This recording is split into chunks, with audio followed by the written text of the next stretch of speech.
first of all, last week, of course, we were talking about the formation of the universe and the formation of God's creation.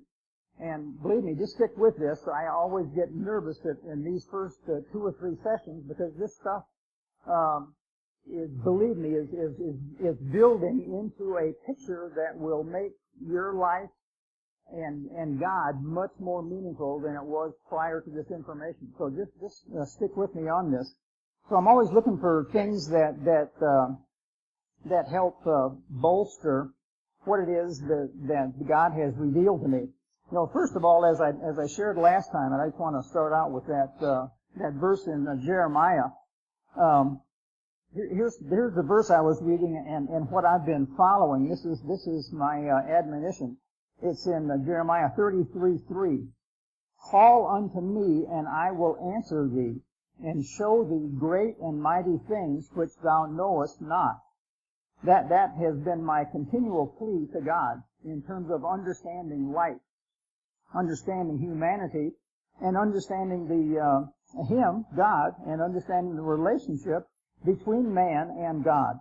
And as I looked at that verse, as I shared with you, call unto me. Well, I mean, what are you talking about? Picking up the telephone and calling? I mean, how is it that we call to God? I mean, I've called to God plenty of times. I'm sure all of you have. But I've called not knowing how I get to Him, or not knowing how He gets back to me with an answer. Because He says, I will answer you. So a lot of what we're talking about here are the mechanisms, the mechanics of God's built-in universe as to how He conducts this informational relationship that He has with us. So kind of keep that in mind, that this is all building into answering the question of how do I call unto God, and secondly, how does He answer me once I call Him? How does that transaction occur? And the great and mighty things that will be revealed are the things that I referred to and alluded to. And those things will become evident as we uncover these truths. I was getting on the bus to go to school the other day, and Chuck had gotten home last Tuesday night and read his Message Bible in Colossians 1:17 that I read out of the King James Version in talking about the formation of the universe. And let me just go to that in what I read last week. It says, for by Him were all things created that are in heaven and that are in the earth, visible and invisible, whether they be thrones or dominions or principalities or powers. All things were created by Him and for Him. And He is before all things, and by Him all things consist. And I drew a diagram last week that I'll bring back up again in a few minutes, but that diagram showed that we live in a universe that is physical kingdom and spiritual kingdom, and that only 0.0001% of all that we live in is in the physical kingdom. And we go through most of our lives thinking that the whole universe revolves around what we can see and sense with our senses, and it's only 0.0001% of the entire creation of the universe. Well, man, there's a lot of stuff going on in the universe that we are not privy to. And God is showing us those things now. And He shows it the way that we're going to be getting into. He's opened the door for science to look at this. Science is not discovering anything that isn't already mentioned and well described in the Bible. Science is just coming to that knowledge. And science will never disprove the Bible, because the Bible is the inerrant word of the Creator of the entire universe. He's not going to put anything in here that's not true. So that's never going to happen. But the church has stayed away from science because they've been afraid that science is going to do something to their relationship with God. And true science, I'm talking about the truth in science, and there's as much untruth in science as there is untruth in Christianity. They're both filled with false doctrine, and we're trying to cut through that. But the truth will always win out, and of course the truth is going to set us free. So that's what we're in the process of uncovering our truth. So I read that in Colossians, and then I started talking last week about this area that is unseen, this area that's filled with, I'm talking about things below the level of the atom. things that the atoms come from, things that all things come from. And science has called this the ether, the field, the matrix. There's all kinds of names in science for this area of the universe, which is the spiritual kingdom. It's this stuff out here. It's this that fills this room. I'm not talking about air. I'm talking about there's all kinds of stuff that fills this room in here, and that's what we're talking about. How does all this stuff work? Because God is right in all of this stuff, and all of this stuff is in us. Everything in the physical kingdom comes from what's in this stuff. And it gets a little hokey sometimes when you begin to think about what is all this stuff, and we get down to beginning to talk about things below the level of the atom, which you can see and you can visualize, but we're down below that level. We're talking about vibratory frequencies and harmonies and all of this kind of stuff, and man, that sounds like, you got to be kidding me. I mean, I read this stuff 25, 30 years ago and thought, man, you got to be kidding me, and put it back on the shelf and walked away from it. Didn't have anything to do with molecular biology, nothing to do with genetics or anything that I had spent my life majoring in and talking about. But lo and behold, it is the terminology that characterizes this stuff. And this that Chuck shared with me from the Message version. I'm going to read that same verse from the Message version, Colossians 1:17. We look at this sun and we see the God who cannot be seen. We look at this sun and see God's original purpose in everything created. For everything, absolutely everything, above and below. Remember the line on my diagram? Above the line is the physical kingdom, below the line is the spiritual kingdom. I didn't read this before I drew that diagram, but it supports the diagram. For everything, absolutely everything, above and below, visible and invisible, physical and non-physical, physical kingdom, spiritual kingdom. Everything got started in Him and finds its purpose in Him. He was there before any of it came into existence and holds it all together right up to this moment. And when it comes to the church, He organizes and holds it together like a head does a body. He was supreme in the beginning and leading the resurrection parade. He is supreme in the end. From beginning to end, He's there, towering far above everything and everyone.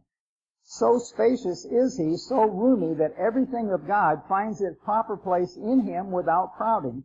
Not only that, but all the broken and dislocated pieces of the universe, that includes us, we're all broken.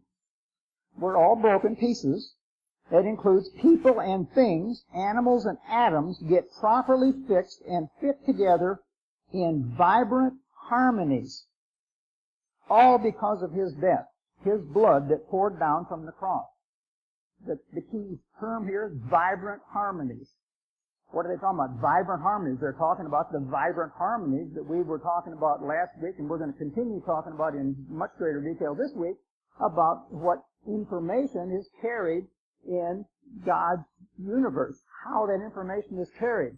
That information is carried in atoms and in electrons, and we will continue to talk about that.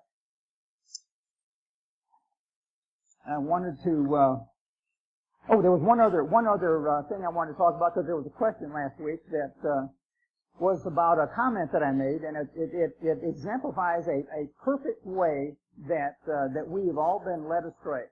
And I could very easily lead somebody astray by the comment that I made. And I want to set it straight. Because this is a source of unbelief. And this is one of my strongholds. My biggest stronghold is evolution. I mean, I majored in molecular biology. You know what that is? That's a major in evolution. Now, to turn and walk away from that is walking away from years of study. Okay, the question last week was, are humans, because I made the statement about animals and plants and humans. I was talking specifically about the mitochondria. In my mind, I'm focusing on the mitochondria. If you look at a mitochondria in an animal is no different than a mitochondria in a plant. There's no different than a mitochondria in a human. Does that mean we're all the same? No. Humanity is made entirely differently. Different day, different process, different everything. But that's what happens when you focus down on something and you're looking at something with a microscope. And when you look at something with a microscope too long, you lose the perspective of the big view. So that's exactly the mindset that I was in when I answered that question last week. Was that I was in the microscopic mindset, and I needed to back up and let the wide angle lens come into play so that the question could be answered appropriately, and that is that humans are entirely different than animals. Okay, is that satisfied me to answer that question? Okay. So I wonder, I was so, as I told you last week, I was so impressed with the fact that science has reduced life down to the vibratory frequency. This is exactly what the Message Bible said, the vibratory harmony of a cell. And here's a picture of an atomic force microscope. And this was the microscope I referred to last week. And rather than just refer to it, I want to show it to you. This is the microscope that is being used in this particular study. I was studying the DNA cell reprogramming out of a neuroscience lab in Italy. And this neuroscientist is using this atomic force microscopy to look at cells. He's doing stem cell studies, and he has proven that you can take an already differentiated human fibroblast. That's a star cell. Have you ever wondered, have you ever prayed for somebody who's had a heart attack, or prayed for somebody who's had a stroke, and wondered to yourself, I wonder, is that prayer going to do anything? I mean, if you've got a heart attack, is dead heart cells. Can you revive a dead heart cell? A stroke is dead brain cells. Can you revive dead brain cells? And that's always been a real problem for me. I mean, I've prayed for dozens of people, hundreds of people with both of those calamities, including myself after a heart attack. Wondering to myself, I say wondering because there's that element of disbelief there, that element of unbelief there. Is this really going anywhere? Is it going to do anything? Well, science has proven today through Dr. Ventura in Italy that you can take a human fibroblast, the scar tissue, after you have a heart attack or after you have a stroke, those dead cells get replaced with fibroblasts. Well, guess what? He has taken those human fibroblasts and he's subjected them to an electromagnetic wave that is similar to the electromagnetic waves that we make when we speak, when we think, and when we feel. And he has completely turned the genetics off for the fibroblast, reversed it back to a stem cell genome, and made heart cells out of those fibroblasts, brain cells out of those fibroblasts, kidney cells out of those fibroblasts.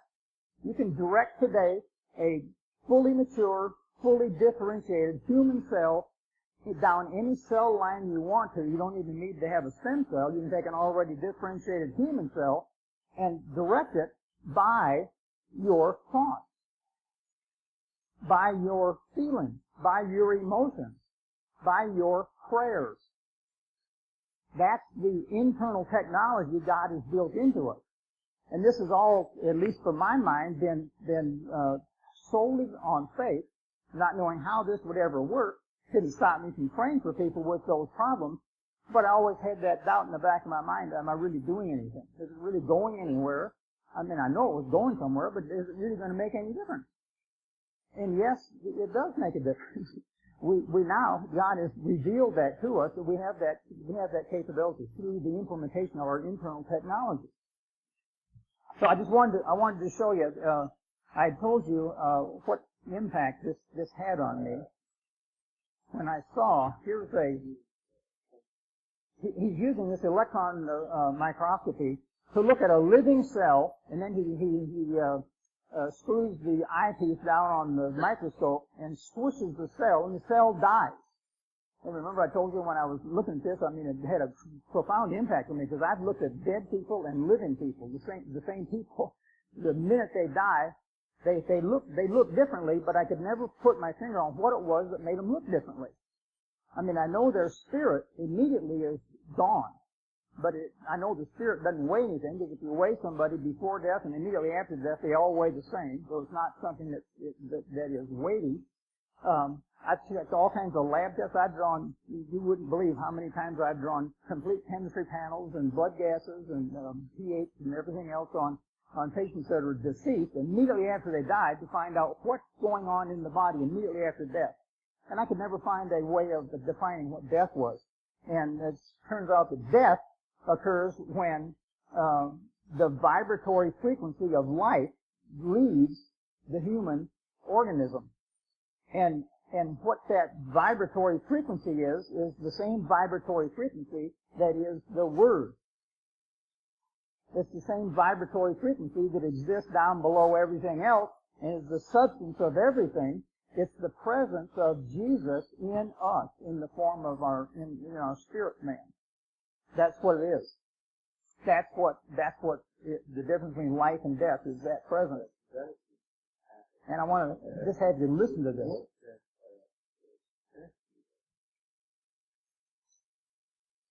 I'll get this set right here. There it is.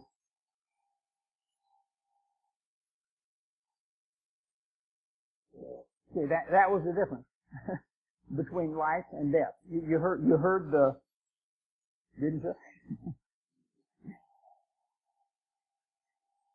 That's life, and that's death.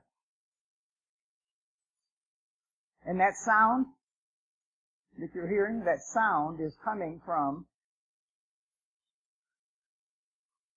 the vibratory frequency of these structures right here, which are the loops of DNA in those cells. And they're like loops of violins, anything else that has the potential to vibrate.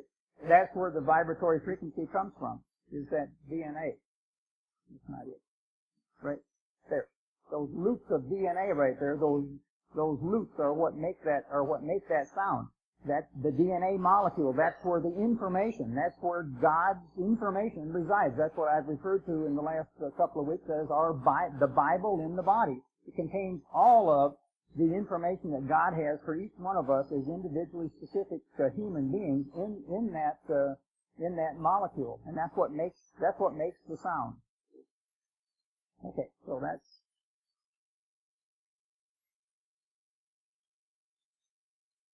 Into that. Now, let me just go back here. I want to just do a quick review here with our creation story, and our creation story in Genesis. Just as a review, started out with God's Word, which injected sound, frequency, and vibration and energy into the universe. It was followed with the creation of water, which is what receives the information. And we talked about that fourth phase of water that science is just beginning to understand and realize. And I've done water, fluid, and electrolyte balance on patients for 40 years and had no idea that there was a form of water in the body that receives information, holds information, transmits information, and has the ability to handle this wireless internet of communication in our human body. But all that started at original creation. Before life was created, the water received, became the recipient of God's Word, and then that was energized with the light, which is our photons. They're not particles, they're waves of light, and waves of light that carry information and energy, and that light came down and hit the water, and the water had become polarized as soon as the light hit it. The water set up this difference in charge, the negative oxygen ions at the top and the positive hydrogen ions on the bottom. Wherever you have a separation of charge, you have the flow of electrons. It's a universal law. Electrons will always flow from a negative field to a positive field, and as soon as you have electrons flowing, that's what electricity is. That's electricity. That's by definition. That's electricity. That's electric current flowing from point A to point B. Well, when you have electric current, an electron flowing from one point to another, then you have motion. And that's what life is. Life is motion. It's motion in the form of these vibratory frequencies that the Bible referred to. But the electron, that little messenger, that little carrier of information that God instilled this information and energy into, the electron carries information in two ways. It carries it in the orbit that it exists in, and I'm going to show you pictures of this, and it also carries it in the spin, in the vibration that it has. So that's how the electrons carry information.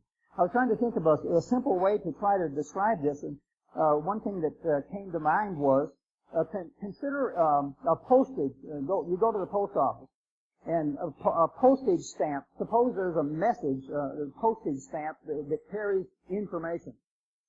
Well, every single thing that goes through the post office has to have a stamp on it, correct? I mean, there's got to be a stamp on everything that goes through that post office. Well, everything that carries information has got an electron on it. And that electron is what carries the information and energy throughout not only the universe, but throughout the human body. And it does it through these vibratory frequencies. So after the light was injected, which created this battery in our body, this difference in flow, this electron flow, that was the source of the original energy, and that energy and information both created life. And it created life in the form that we talked about. First plants, then animals, then mankind.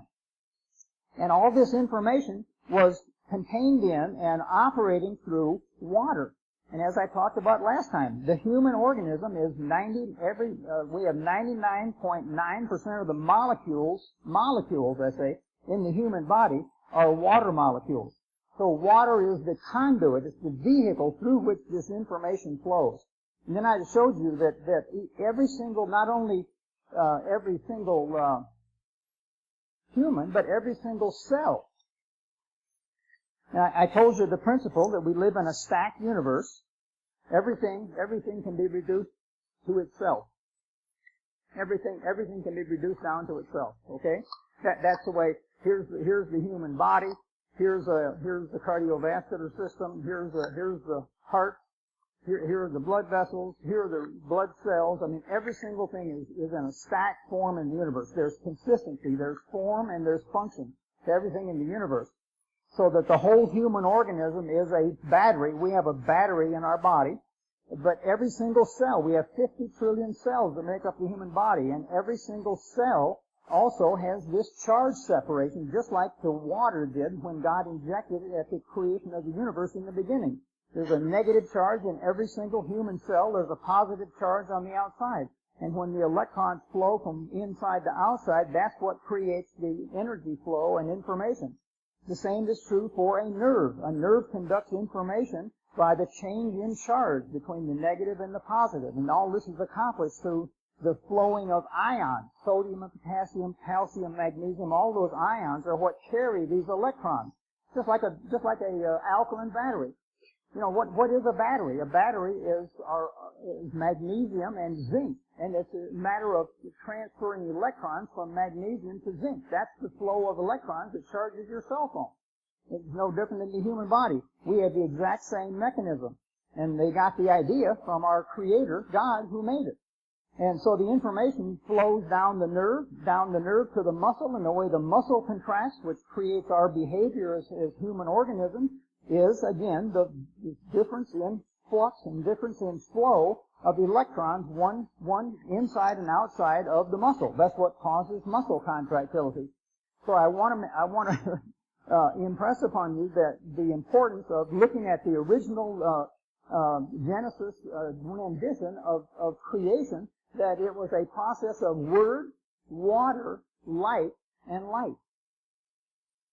You got to imprint that in your mind. This process doesn't stop there.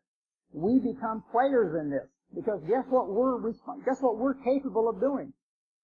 We're capable of using our words and our water and our light that we create to create life. I mean, we are a replica of our Creator, just as my spoons showed.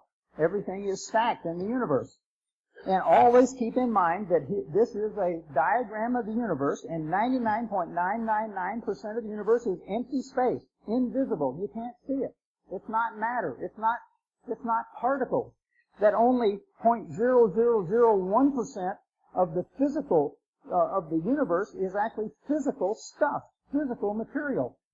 You know, I've seen this, I've never seen it in a diagram like this, and that's why I keep making this diagram, and I'll keep showing it to you, is because I've read that statistic in physics books for a lot of years, and it never made any real sense to me. I mean, I read it, but it never even registered with me until I was sitting there one day, and I thought, well, what does that look like on a pie chart? I've got to have a picture for things. So I drew this picture, and I thought to myself, this is after 35 years of taking care of patients, and I thought to myself, you mean that my entire lifetime has been spent taking care of 0.0001% of what is the entire universe is made up of. And here it's occupied my whole life. My whole life has been focused on 0.0001%. Now that's kind of a crude reality when you wake up to that. But I mean, it's not only me, it's humanity. We haven't been aware because science has told us for the last 400 years that there's nothing out here. That this is empty space. That's one of the delusions. That's one of the big clamps on there. That along with evolution is one of those clamps. Not only have we been told by science, and I'm not being ridiculing science, they do the best that they can, but they haven't had the information. But here is this empty space that we have. Not only is this empty space filled with all kinds of stuff, but we've also been told physiologically, biochemically, medically, biologically, that we as human organisms have no interaction with our universe. We are passive participants. Everything is determined in our lives. It's determined by our genes, and we don't have anything to say about it. We are born, we get on a path for our life, and it's hell-bent for election. We just go down this path, and there's nothing we can do about it, because we, as organisms, we as life, spirit, soul, and body, we don't have any power to interact with all of this empty space. And it's wrong. This empty space is spirit, and we are spirit, and we have all kinds of things to do with this empty space. So keep that in mind. And also, this is the diagram I showed last time about the picture of this subatomic area here. This area below the level of the atom. Here's all the physical realities of life up here. The plants and the stars and the molecules and the atoms, the elements that God all created. He only used carbon, hydrogen, oxygen, and nitrogen mainly for humanity, and for life. But all these other 92 elements are up here. But below that level is below this line here, which is called Planck's constant. This is the area that the physicists have told us for 100 years that everything up here comes from down here. Comes from down here. And it's down here that is the ether, that is the matrix, that is the field. Everything originates, and it originates from little bubbles bubbling up, and it bubbles up from this area down here into the physical reality of life. That's the way the universe works. Guess what? That's the way that we as human beings work. You know the way the human brain works? Where does your thoughts come from? How do we have neuroscience today that can show you that a thought will make a register in this part of the brain, and it'll travel over to this part of the brain, and it'll travel down to this part of the brain, and it'll travel over to this part of the brain. We know all that. That's all going on in the physical reality. But what neuroscience hasn't been able to tell us is that where does the thought come from? We know where it goes and what the human body does with it, but where does it come from? And I'm here to tell you is that currently science believes that the brain is so sophisticated that it makes its own thoughts.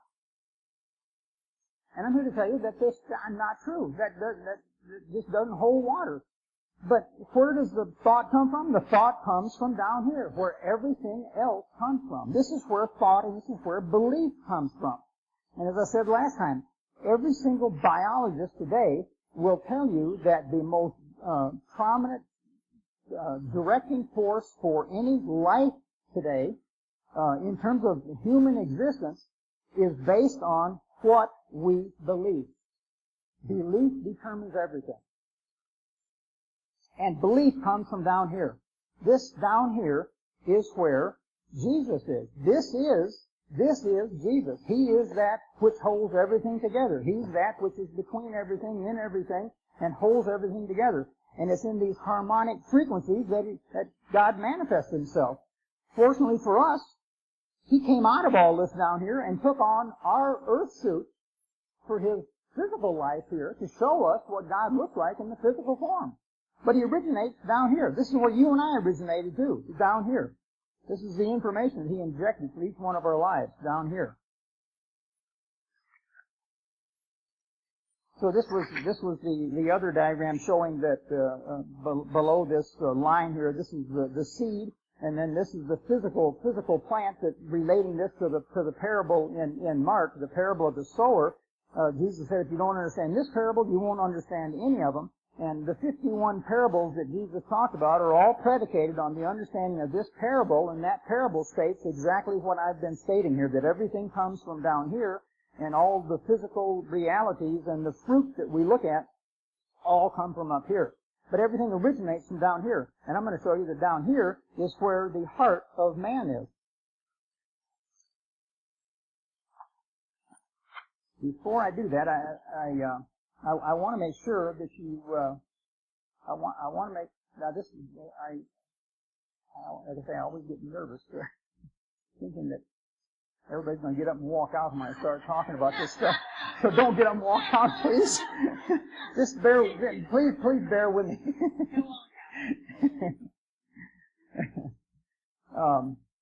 Okay, so start out with, I mean, this is just to show that these are elements. Now, I told you that God created 92 elements. Those are the elements that make up the periodic table. Everybody knows the chemical periodic table, the 92 elements. Well, all those elements are made up of protons, neutrons, and electrons. And God made protons, neutrons, and electrons. He made all of this stuff. But each one of these things has a different vibratory frequency. Here's iron here. And this line right here, this is the line of vibratory frequency coming out of the atoms of iron, neon, and oxygen. Oh, I'm sorry.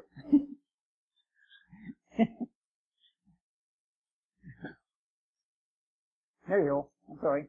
So this is a diagram showing this is a wavelength of the vibratory frequencies coming out of these different elements. Nothing special about these particular elements. This is a picture that I had, but this is the atom of iron, and you can see that it has a vibratory frequency. This is in wavelengths in microns right here. This is about 5.3 microns right here for iron. And here's neon, and here's oxygen. So every single element can be identified by its signature, which is a vibratory frequency. And what is it that causes that vibratory frequency in atoms? Is what we're going to get to. Okay, when I say vibratory frequency, this is just dropping a stone in water. You see the waves that are emanating from this stone being dropped in water. Okay, what I'm trying to say is that if you look at the center of this, where that atom is drawn in that diagram there, that this is the atom, and this is the vibratory frequency that is emanating from this atom, coming out from the atom. And again, that comes from the spin of the electrons in this atom and the orbit of the electrons in this atom. And that for every single vibratory frequency, there's a message. And that can be simply demonstrated here. Okay, if I told you that when you hear this sound, I'm going to bring you water, it doesn't take you very long to realize that you associate that sound with water. That's a signature of that sound. It is water. And that's information being carried from me to you. Rather than say, I'm bringing you water, I go, okay? Now, I'm taking the water back. It sounds like this. It's a vibratory frequency. It's sound. It's information. It's like me speaking a word to you. That's how we're communicating right now, is through vibratory frequencies. It's coming out in the English language, but it's the exact same thing. It's this vibratory frequency.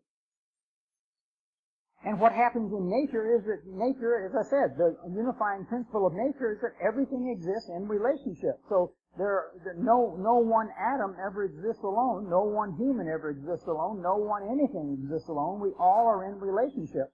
Primarily God and man. But every single thing in our life is governed by relationship. So here's two atoms that are emanating these water waves here.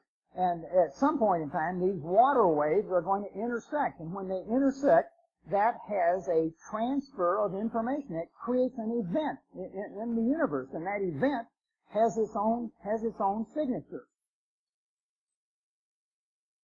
So where these waves come together and where they interfere is the term there. Where those waves interfere is called the field. That's what this area below that line is called. They call it the field. Before the field was the term for it, they called it the matrix. Before they called, I think Max Planck called it the matrix. But before that even, back in the 13 and 1400s, they called it the ether. That something is going on out here in this ether, and what's going on out here, these vibratory frequencies are coming together. They're meshing together there. Now, I'm building this because this is the information system of the human body. This is the way your body communicates with itself and with God and with other people. So that's what I'm building here. That's why I'm doing this. So there's the two atoms. The two atoms have their own frequencies, and now they have this level of interference. They're talking to one another, and they're perceiving what this interference is all about. That's how information is spread.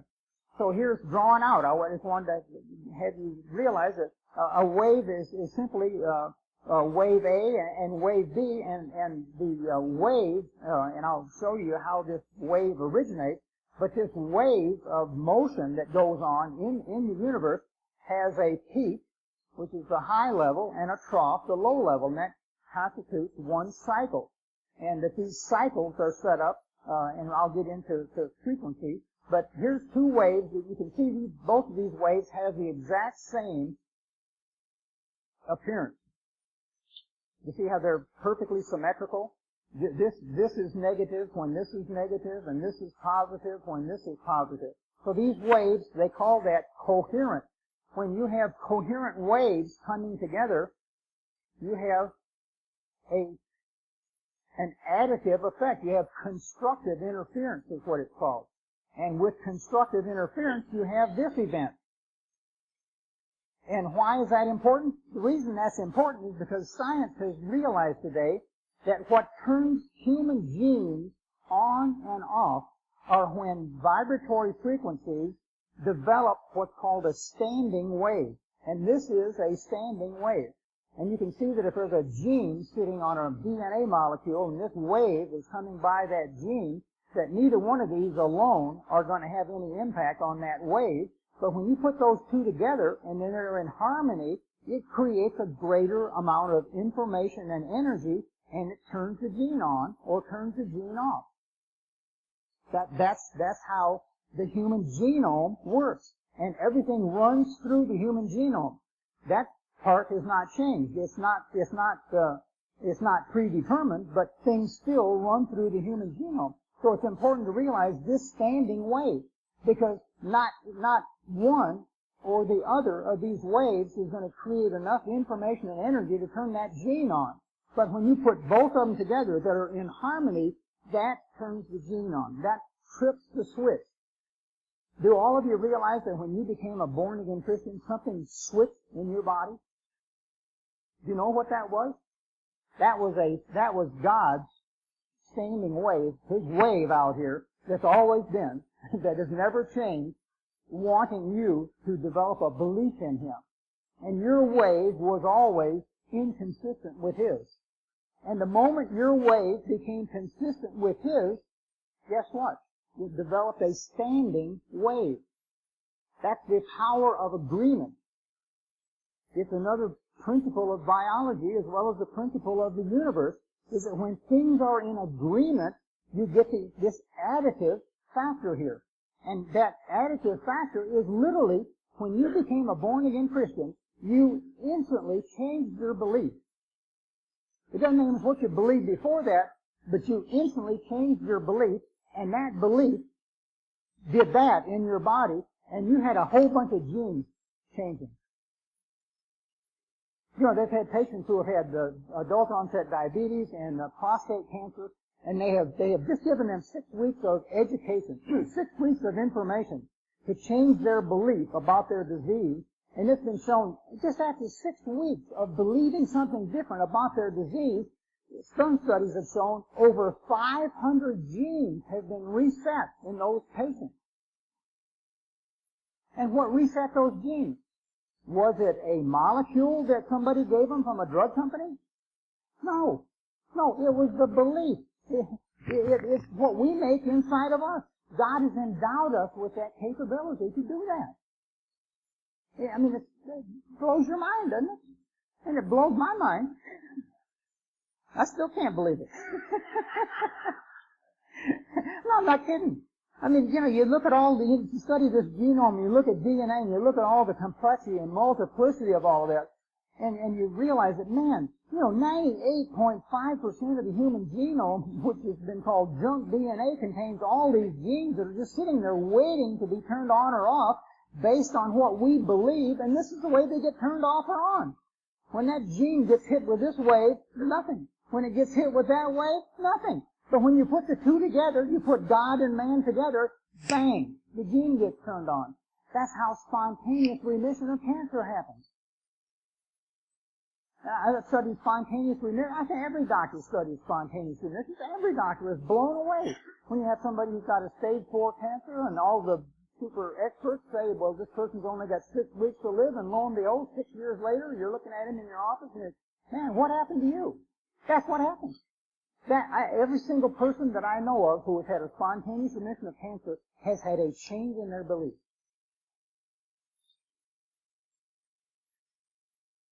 Okay. Does everybody get that? Okay, so that's constructive interference. Okay, so we go, look at the opposite. Here are two waves coming together. Here's wave A, believes in God. Wave B, believes in Satan. I mean, they're totally out of sync. This person is filled with love. This person is filled with fear.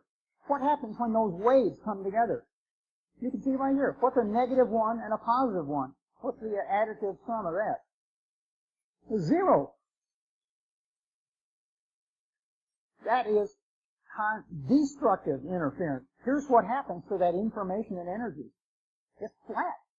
It doesn't do anything. And when a person who is sick and ill and wants to believe that they have the potential and the capacity to get better are confronted with all kinds of doubt. I mean, I have seen it happen. I have had patients who have been on death's doorstep, and I have talked to them about faith and about belief.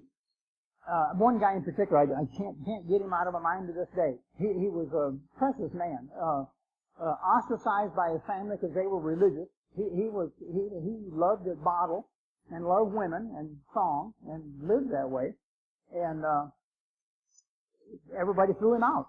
And he was dying of colon cancer. He had metastatic colon cancer all over everywhere. And I witnessed to this guy, and this guy accepted Christ. I mean, he accepted him.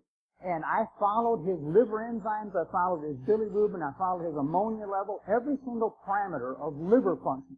And his liver was packed with metastases. Every single one of those things dropped like a rock in 24 hours.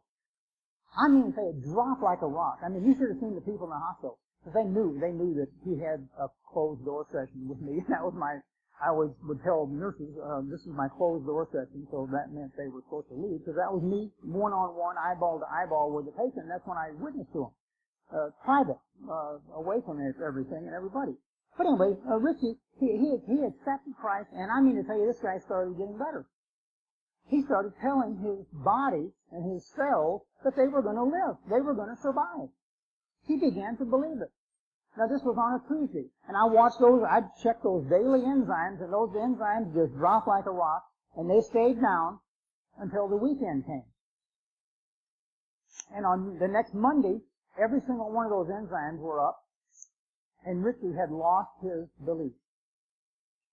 He had all of the traditions of his life come in to visit him on the weekend, reminding him of who he was and who he wasn't, and that there was no value in his life, and that he was going to die anyway, so he better start making plans and doing this, that, and the other thing. And he died. And it just burned me to no end. When I saw all those enzymes and bilirubin and ammonia and everything, life, and I mean, this guy was getting better. I thought, man, here it is, God. This is what I've been asking for. I've been asking for this, and now I'm seeing it. But he lost his belief. So he got into this state of unbelief here, and what is the total amount of energy that's available for the body to utilize when you're in this state? Zero. Destructive interference. So where does all this come from? What are we doing talking about this? Okay, so here's the atom that I learned about in my medical school training. And this is the Newtonian physics. You could see the atom. It was protons and neutrons here and the electrons out here. Everything was fixed. It was just like that. Here's a picture of the quantum atom. That's the atom in today's world. It's invisible. You can't see it. Everything is in motion. Everything is moving. And as soon as you say that's an atom, it's changed. Because everything is in motion. Everything is in a state of flux. That's the nature of the universe. So here's a picture of an atom. This is making it so we can understand where these waves come from. Here's the nucleus of the atom, and every single atom is made up of a nucleus where there are protons and neutrons. And every single atom has as many electrons as they has protons. They're neutral. But the electrons are all in different forms and shapes. You see, we didn't understand that when I was in my biochemistry and physics and all that. We thought everything was pretty much in a fixed state. But it's not. You can see right here. Here's an electron out here. But is there one over here? No, there's not one over there. And if you blink your eye, this electron goes from here to there, and then up to here, and then down to here. Everything is in a state of flux. So this atom right here is going to have a net change in its charge because of the location of that electron. You can see it's negative here, and now there's no electron over here, so this is positive. Electrons are negatively charged, so if there's not an electron, it's going to be positive. Where there is that electron, it's negative. So you see you've got this charge differential again. You see that? Pretty obvious, right? I mean, that goes right back to God in the very beginning in Genesis where He spoke to the water. And the water formed this charge differential. Everything operates on energy and information. And it all comes from this differential here. That's the way God created it. So, if you take this atom and you hook it up, because it's in a constant state of motion, you hook this atom up. Okay, so here's the same atom, here's the nucleus, and here are the electrons out here. They're all floating around out here, and they're all spinning. Remember, information comes from not only the orbit of the electron, but also the electron spin. Okay, so here's that atom. You got a voltmeter on it. Well, now here's the way it was when I showed you in the previous picture. This is a positive charge. And this is a negative charge. So this has got an electron heavy out here. So this is a negative charge. But remember, this thing is in motion. So what happens in 2 seconds is that it changes from the previous position to this position. Now, if you look at the voltmeter, it's in a negative state because the negative part of the atom has rotated around. Do you see that? So, if you hook this up to a scope that actually measures that frequency of those vibrations that are set up by all this motion, this is what you get. You get a nice wave. And a wave is defined by a cycle, which is, here's the 0 point right here, this line down the middle, and here's the peak, and here's the trough. So when the cycle goes from one complete cycle, that is a cycle. And waves are calculated by cycles per second. Okay? And the height of the wave, remember we saw the constructive interference? The amplitude got real high because it was constructive. Destructive interference, the amplitude went to 0 because it was negative. And then you have frequency, which means the rapidity with which a cycle occurs. So that's the simple nomenclature, the simple words that you use to describe a wave. You describe it in terms of its amplitude and its frequency. Every single thing has an amplitude and a frequency. Now, I'm going to show you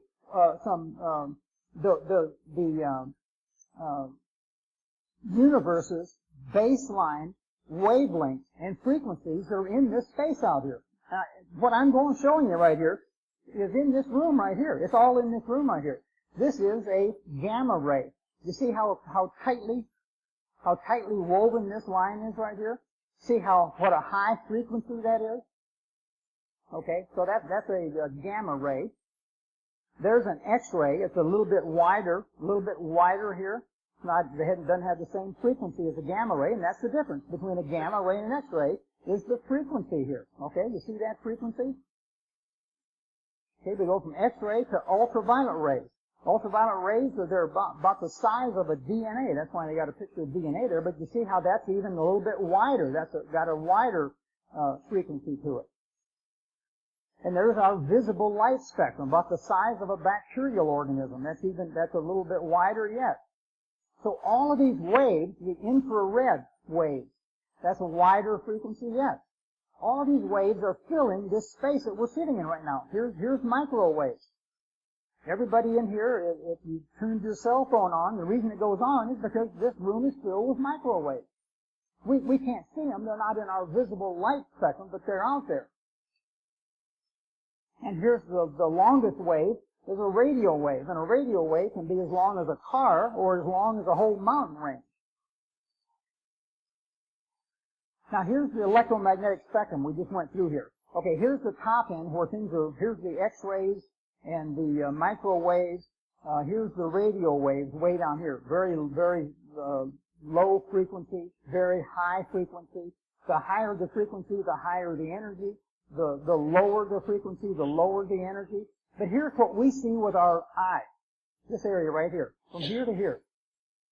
That's all of this entire spectrum of information and energy in the universe we see with our human eye.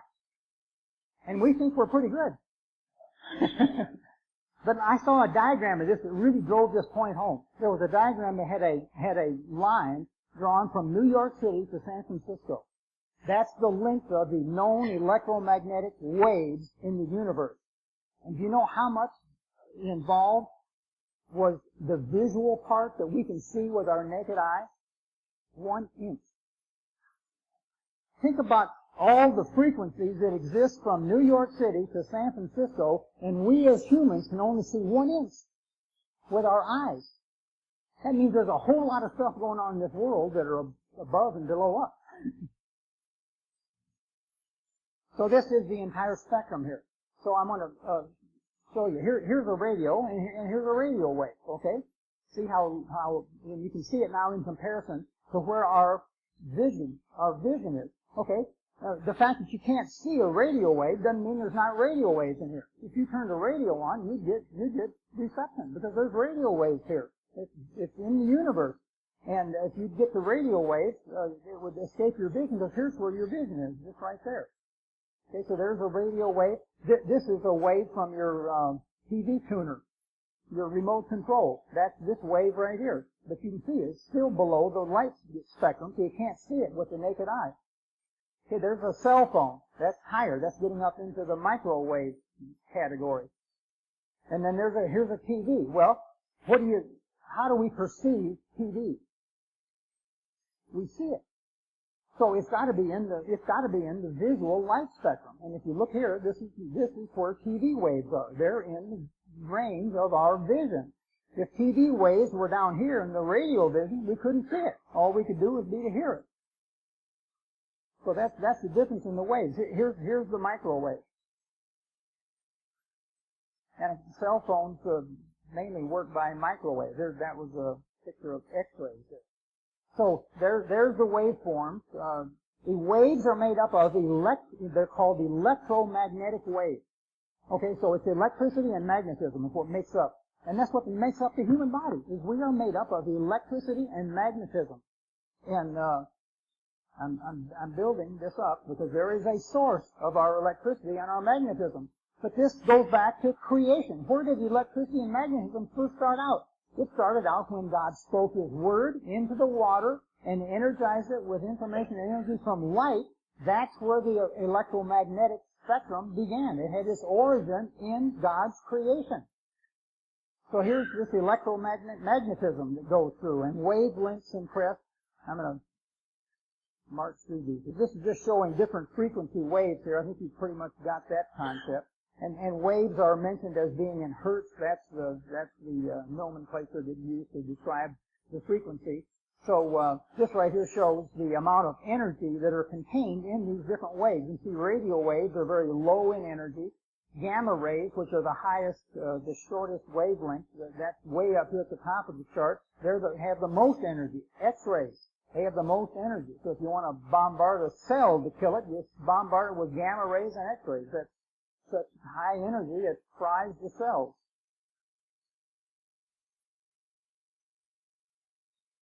Now, this is what I wanted to show. Okay, so here we are sitting in our living room, and here are TV waves coming into our room. Okay, now we can see that because it's in our light spectrum. Okay, now this is the TV wave, and now they've added in radio waves. Here's the radio waves coming in. Now, somebody in the kitchen turned on the microwave. Now there's microwaves in addition to TV waves and radio waves. Now somebody's using their cell phone in the room and picked up the remote control and is using the remote control, and this is what is going on in all of this empty space out here. It's amazing, isn't it, that all this stuff is going on? But let me tell you, this is what's going on in our human body. This is what's regulating the physiology and structure and function of our human body. And this is the culmination of this exists in what we think, what we emote, what our emotions are, and what we feel, which put together constitute our state of belief. That's what it is. All of these ways put together is what belief is to the human organism. Just to highlight the visual aspect of this room right here is got light in it, and the white light is being absorbed by everything. So everything looks white. Our visual perception of things only comes if there is a reflection of a color. Like this teapot here is reflecting red. That's why it looks red. We've got red coming back to our eye. It means that pot is reflecting waves. So every single thing here that's colored is reflecting back to our eye, and we're seeing those variations in color. There's another example there. The radio is blue. Why does it look blue? The radio isn't really blue. It's reflecting blue light back, and it's hitting our eye, and our brain is perceiving it as being blue. But the radio isn't blue. The same occurs in terms of light. The same occurs in a plant. Now, if every single one of us has this coming out of us, not only do we absorb all these waves and manipulate and matriculate these waves in our body, which we'll be going into in great depth and detail when we talk about the heart and the brain as we build this information, but we also transmit, we emit, just like this green leaf here. Now this is a green leaf. Well, what makes the leaf green? What makes it green is the fact that there is a chemical in the leaf called chlorophyll, and the chlorophyll reflects back green light. And the green light comes back and hits our eye, and that's why we see plants as being green. So the plant exists right in this part of the spectrum. This is what we see. Okay, this is ultraviolet up here, and this is infrared down here, but these are the things we can see, all the way from violet to red.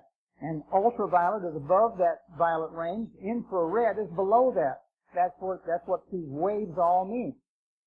So there's the white light coming into the plant, and the white light contains everything. It contains all the colors.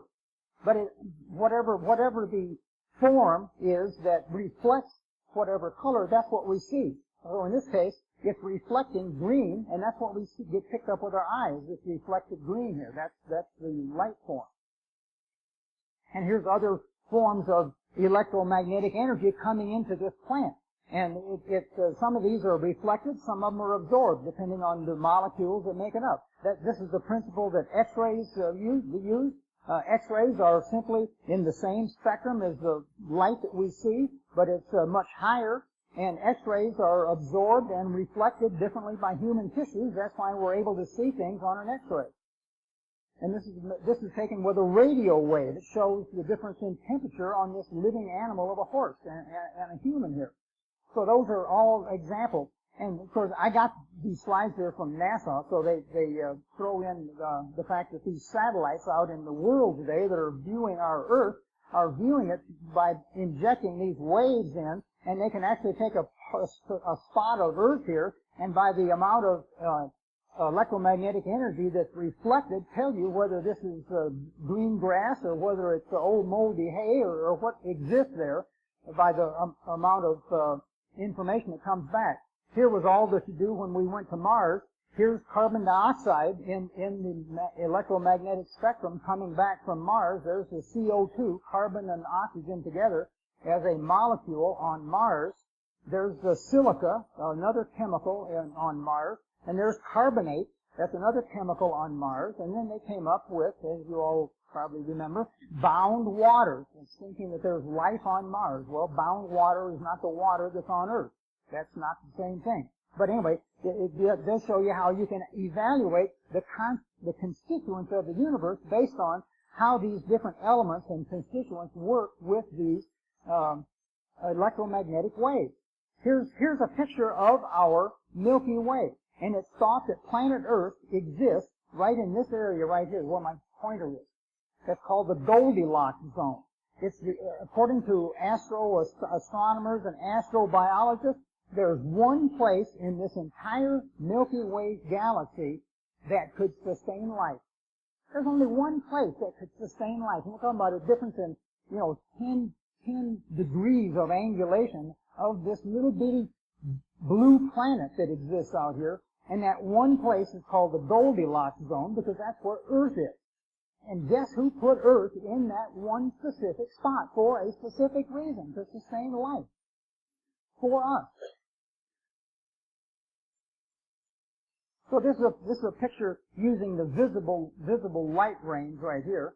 This is a picture of the exact same of our Milky Way galaxy using infrared, so it looks differently. That's ultraviolet. This is radio waves. So this is using X-rays.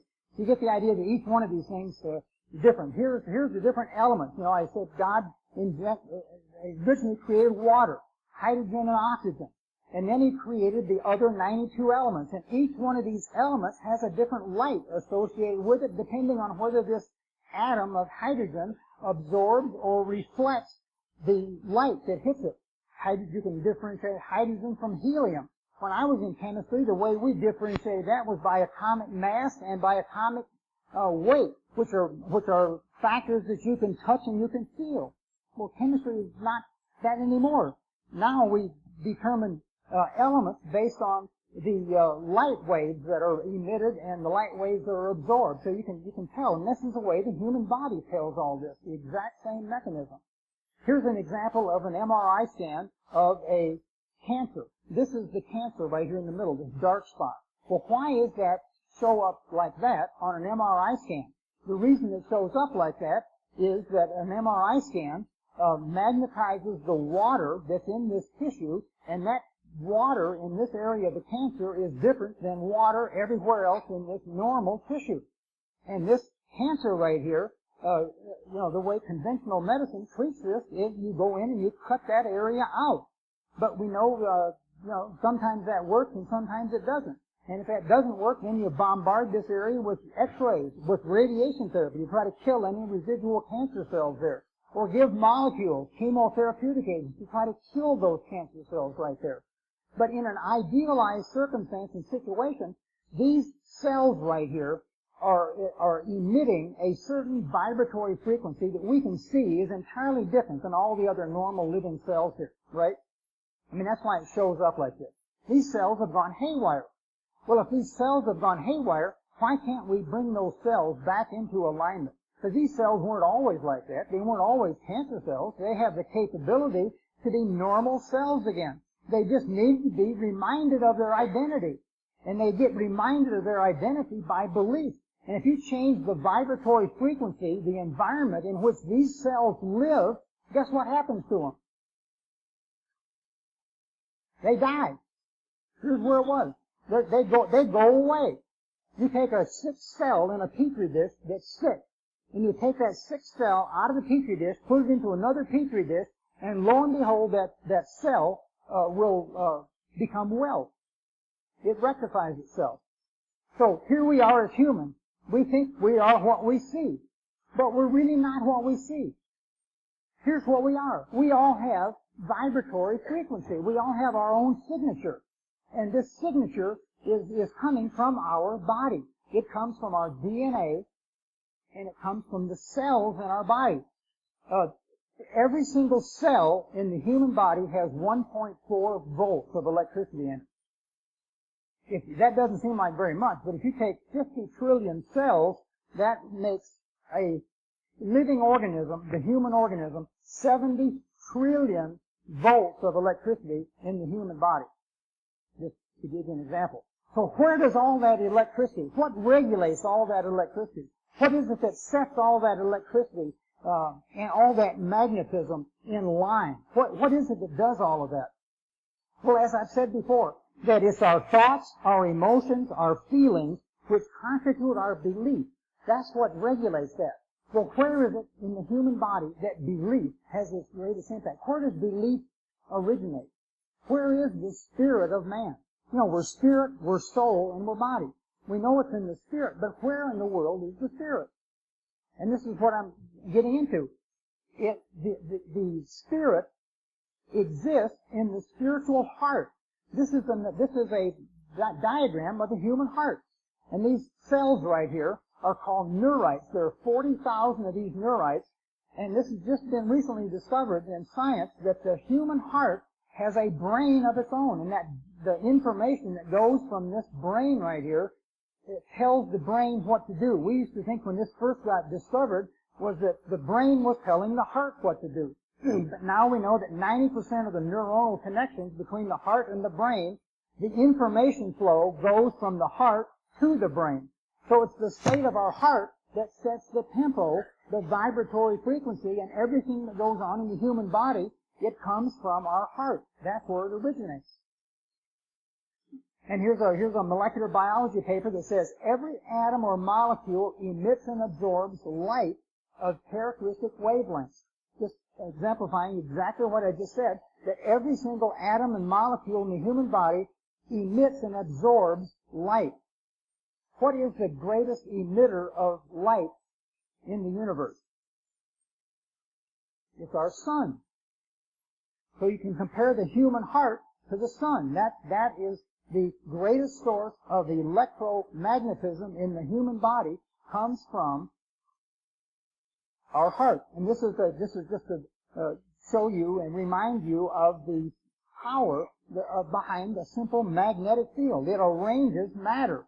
And Einstein said 80 years ago that this magnetic field is the sole governing agency of matter. He saw way back then that everything that exists in the physical realm of our life, including our body, everything exists in the physical realm comes from the invisible realm. Everything comes from the spirit. Everything comes from below that line, is what Albert Einstein was saying. And to his dismay, he was never able to accomplish his goal of being able to understand unifying all this together, because we just didn't have enough information and knowledge at the time. Now we do, and what he was chasing after, this unification of all of this into this unified field, into this matrix, into this ether that we have, all of that stuff is coming to light today, which is what he was looking for in his lifetime and never was able to find.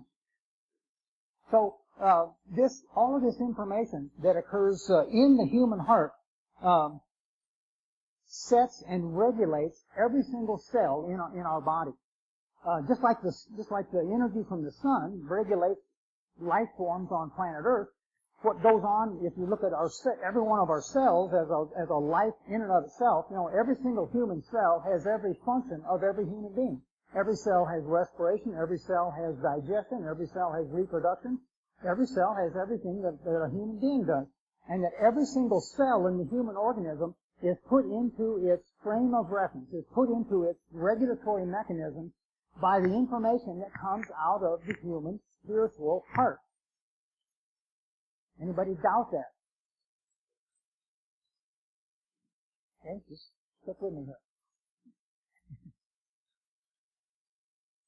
I told you some of my own living examples of like when our son had leukemia and when I had my cardiac arrest, the significant importance of prayer, the significant importance of an intervention to change the course of physical reality, to change what looked like a physical reality into a spiritual miracle. Those things happen, and they happen through the function of the heart.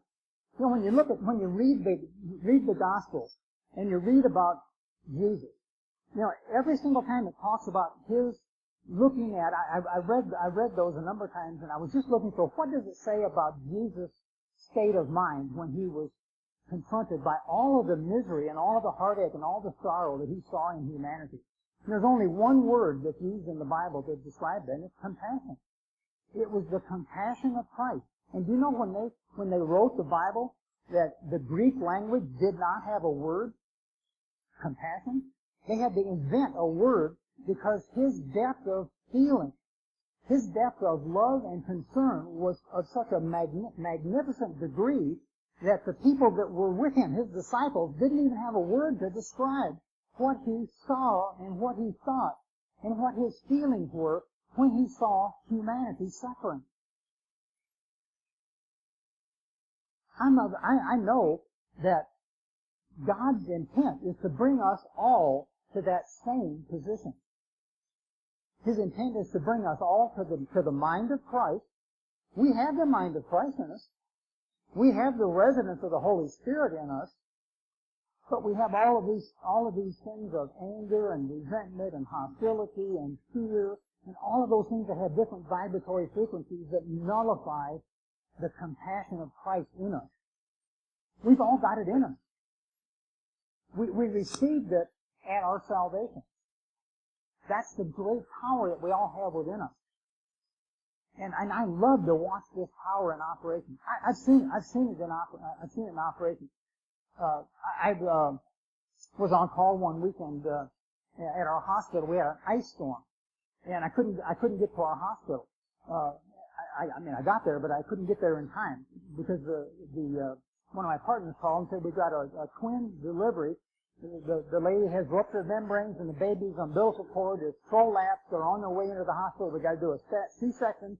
Get here as fast as you can. Well, I'm trying to get there as fast as I can, and I'm slipping and sliding all over the place. So I got there late, unfortunately. I ran into the operating room, and they had just handed the first baby, whose umbilical cord had been prolapsed, off to the nurse and pronounced the baby dead. And so I went in and I was there for the second baby and got the second baby resuscitated and got that baby going. And I was going to go back and talk to the family. It wasn't even a patient of mine, but I was involved in care, obviously. So I went back to the delivery room where the patient was to begin with before she went to the operating room. And the whole family, 20, 30 people gathered around there. And, you know, they're just heart-stricken that this little baby is dead. And I think it was one of the grandmothers was holding this little baby. And I always take little baby. As soon as I delivered a baby, I'd take a little baby and, you know, after the family and the mom and dad saw it, I'd take the little baby off to the nurse's station, and I would take these little babies and I'd cradle them like this, and I would tell them who they were. I'd say, you know, you got a whole world out there that's going to tell you that you're not worth anything, and that you're an accident, and if you came into life, you came into life just by a matter of probability. And I want to tell you that's dead wrong. That God has a special reason and purpose for us. I'd go through this routine with every single baby. I swear. Because I had mothers bring their babies in for the 2-month check, the 2-week check, 2-month check, and they said, you're the only doctor that looks at this baby, and the baby never cries. I think they like me. So anyway, that was my routine. So I just felt, I got it, you know, the baby was dead. I didn't care. So I took the baby away from him. I said, can I just take this baby? And I took the baby into the nursery, and I started talking to this baby. And the nurse said, Dr. Bishop, the baby's starting to breathe. And I stood back and I started looking, and sure enough, his little baby's chest was starting to show respiratory excursions. And this little baby came back to life again. And I was sitting there holding this little thing, and came back to life again. Well, I mean, everything went into motion at that point in time to save this baby. And my point was that there's something about, this baby is being held by other people, but there's something about holding this baby and feeling a sense of compassion and love for this little thing. And I just love little humans. I love big humans too. But I just love these little humans. And I was talking to this little baby. My heart was going out to this little baby. And I know that's what started this baby's heart and respiratory cycle again. The vibratory frequency that I was emitting went into this little baby. And I say that because I don't mean to say this to be pointing the finger at myself. Believe me, God is my witness. But I've had thousands of patients, not thousands, hundreds probably, say, I don't know what it is about you, Dr. Bishop, but every time you come in and talk to me, I feel better when you leave. I don't have any idea what it is, but nothing else changes, but I just want to tell you that. And I know what that is. That isn't me. That is the love of God. Because I didn't always have the love of God. And I didn't always have this to distribute and to dispense. But you and I have that now. We have that to dispense. And it's powerful stuff. Unfortunately, this little baby, we couldn't get a helicopter and we couldn't get anything in. Baby ended up going on a ventilator. Finally, we got the baby to a neonatal center. 48 hours later, I spent 48 straight hours with this baby in my hand, not wanting to let go of it because I didn't want it to die. But the baby eventually died in the tertiary care center, unfortunately. But it did come back to life again. But this isn't something this is something that happens, and I want you to realize the importance of this. So if the heart is the organ in the body that sets the tempo for every single living aspect that goes on in this phenomenal body and soul of ours, you realize that embryologically the heart forms in an embryo, a developing embryo. A heart forms before the brain does. So the heart is actually beating and setting the tempo of life in that life before the brain even comes into action. Where do you think the messages are coming from that synchronize that baby's heart embryologically? Embryologically, what is it that is setting the tempo for that baby's heart? It's mother. It's the power of motherhood. I'm convinced that the mother, we have a human family. And that's been my passion, is human families. We also have our individual families. And God is the heart that all of His children become synchronized with. And that He desires to become synchronized with. But the first human that any one of us in this room became synchronized with was with our mother. And I'm convinced that the mother is equivalent to and synonymous with the Holy Spirit in the family of God. And it's not much talked about, not much written about, but I'm here to tell you, a mother tells you something about her child, you had better listen. As a doctor, I'll tell you, I learned that real quick, and it saved me from looking like a complete jerk so many times I can't even tell you. I've had kids that I thought to myself, this kid doesn't have appendicitis anymore, and a man in the moon. And I'm about ready to say that, and the mother says, I think he's got appendicitis. You know what most doctors would do? They would feel egocentric and say, well, the mother thinks this kid's got appendicitis. She didn't go to medical school. This kid does not have appendicitis. I know what I'm saying. I stand and watch them. I see him. You know what this bird does? If you say he's got appendicitis, he's got appendicitis until I can prove to you he doesn't. I always took mothers first because they have information. They have information about their offspring, about their creation that we don't have. And that is manifest. And I want to show you some examples of that. So this rhythmicity, this heart that we have gets originally set in synchrony with our mother's heart. That's why it's so important of what mothers are thinking and feeling and emoting and what their beliefs are because those things begin to affect the fetus as soon as conception occurs. So maybe we have those lights down. I don't know if does it show up already? Let me see here.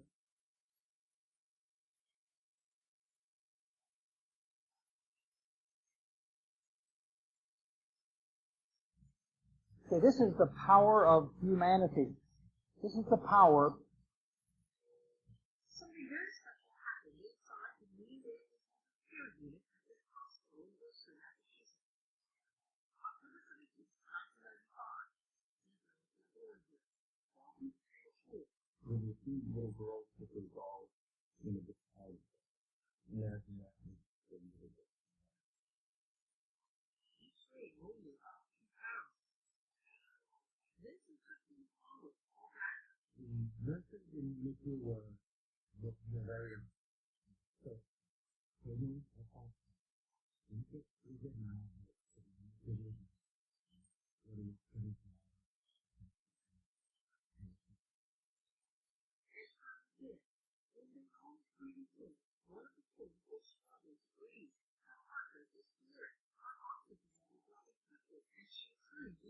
probably would be happy. A nurse like Nala usually stronger place and put her in the same incubator as her sister. A procedure that at the time had never been done before in the U.S.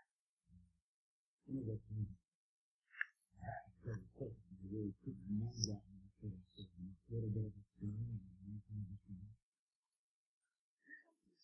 Tiny jacket, with her arms around her sister as well, was breathing in her time instantly stabilized. She was captured by a newspaper photographer and happened to be also despite one pictures of the rescue in hope. The senior newspapers around the world, the Life magazine, New York Times, they highlighted the amazing healing power that was 17 years ago. And the girls, now all grown up. on the bottom there when the girls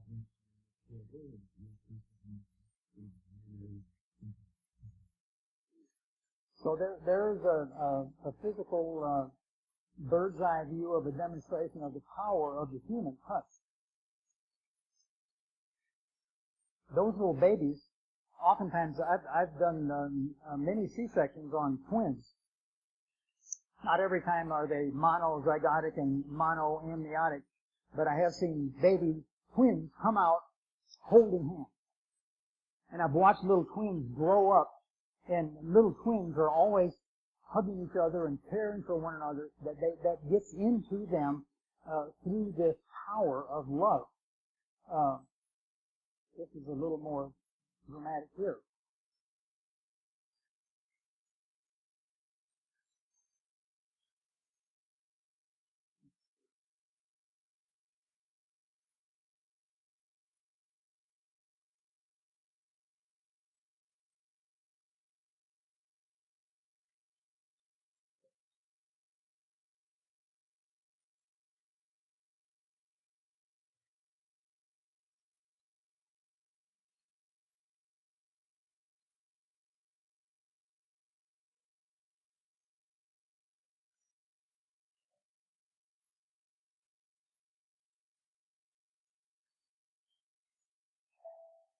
The twin death.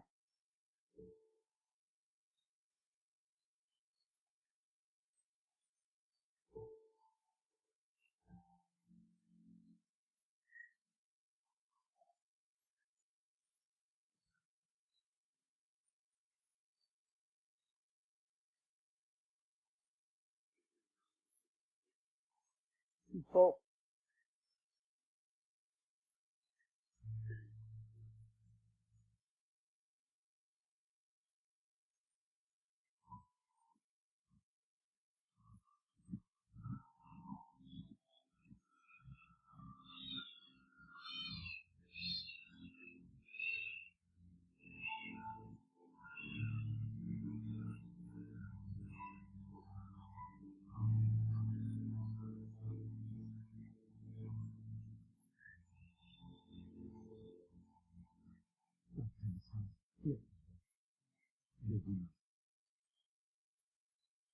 pretty powerful, huh?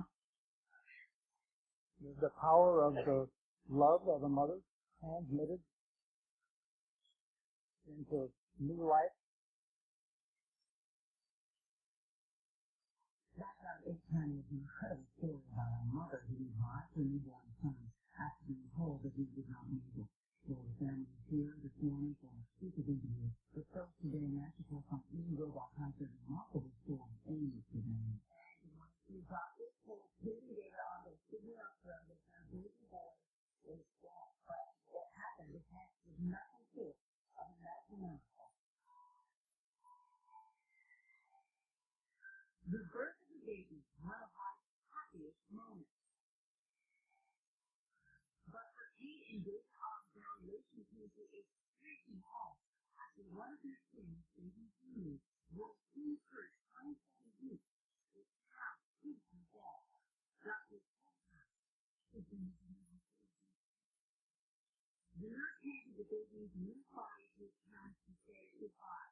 But instead, the mother talked to the newborn with the church and mourning him. This footage, taken by the midwife. Baby lay on his mother in his skin for 2 hours. She cried him and cursed him and said, "You see, Emily is fine." Girl, trying hard. Thank you, Dr. Colter, not to be a son. It's just a reflex. You can't be alive. And it's just a really ugly thing. He dressed her heart to her helmet is being good, and he so is happy.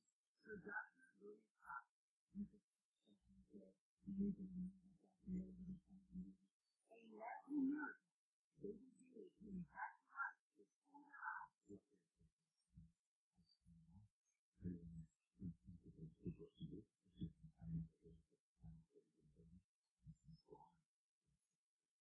Magic in a mother's touch. You can have to say there's something here with you.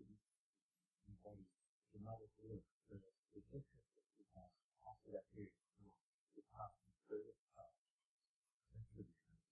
Jamie and his sister Emily are now 5 months old and happily living at their home in Sydney, Australia.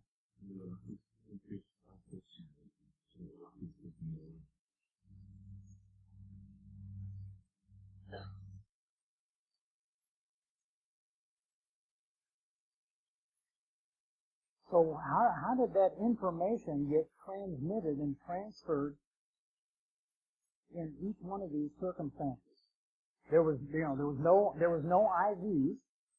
There was no exchange of blood or serum or any kind of a molecule. There was nothing ingested orally. There was literally no visible physical transfer of any kind of information or energy. So where did that information or energy come from? So that's why that hopefully you will see why I'm showing you all these graphs and spending this inordinate amount of time talking about these vibrations and these frequencies, because that is information. That is the fourth dimension. That is the era that we're living in today, that God has opened the door on for us, and it's revolutionizing, should revolutionize every one of our lives to the realities of what we really have within us. We all have that exact same power. And we're going to continue unleashing that power and learning more about how we receive what we need to implement that power. And that power is generated through this system that God created called soul and body. And when our soul and body are sick, that information gets disrupted. So it's a vicious cycle. And we're going to be talking about what to do to make our bodies healthy and well, because I would want every single person in here to receive not only the manifestations of God's greatest, but also be able to transmit it in your life for yourself, for your own selves, and for those around us, for others that we love, that we care about. And if we knock these walls down and knock these obstacles of unbelief and misbelief down, we will walk in the manifestation of that information and energy that God has given us. So I plead for you. All come back next week. We're going to be talking in more depth about the heart, We just briefly touch on it to whet your appetite, but I'm going to be teaching some things about the human heart that will literally blow your mind. And I'm going to give scriptural evidence for all that I'm talking about in terms of the new science that's involved with the spiritual heart. You will be totally amazed, and you'll begin to direct this towards yourself, number one, so that you begin to walk in the reality of this yourselves, and then be able to give it to others. So I'm not going to take a break because I know I went over it last time, and I apologize for that. So I'm going to say a closing prayer, and if I'd love for you to stay around and talk, and if you have any questions or if anyone needs prayer or anything like that, when I get through, those that need to go are free to go, but you're certainly free to stay as well.